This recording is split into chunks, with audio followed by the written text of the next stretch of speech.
நாளைக்கு என் பிள்ளைக்கு பிறந்தனால அவர் அம்மா வந்து விஷ் பண்ண மாட்டேங்கிறாரு. அப்போ எந்த அளவுக்கு வந்து இப்போ நாங்களாம் எங்கே இருக்கோம் பாருங்க. பையனை மட்டும் வச்சுட்டு பிள்ளைக்கு அப்பனுக்கு வந்து தப்பிச்சு விட்டார், தள்ளி விட்டார். இவர் தானே 10 மாதம் 10 நாள் என்னமோ சொல்லுவாங்க, வயிற்றுல வச்சு 10 நாள்.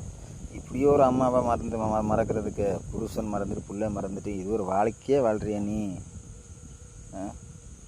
ஆறுதல் எவன் சொல்ல மாட்டான், நான் மட்டும் தான் சொல்லுவேன் உனக்கு மீனா. அது புரிஞ்சுக்கோ. வாழ்க்கை நடந்த எப்படி நடந்து யார் பேச்சு கேட்கக்கூடாது. ஏன்னா நம்ம வாழ்கிறது நம்ம கையில் தான் இருக்குது. யார் பேச்சு கேட்டு போனால் நம்ம நாசமாக போயிடும். அதை புரிஞ்சுக்கோ. பிள்ளைக்கு நாளைக்கு பிறந்தனால உனக்கு இதுவரையும் தெரியாது. அப்புறம் நீ என்ன ஒரு பெத்த தாய், இன்றைக்கி வந்து உன் அம்மா அப்பா பேசி கேட்டு நீ பண்ணுறது. அவங்களாம் வாழ முடிஞ்சிச்சு, ஏன்னா வயசு ஆயிடுச்சு, எல்லாம் ஆயிடுச்சு. நீ அவன் பேசி கேட்டு போனான்னா நாசமாக போயிடுவான். குடும்ப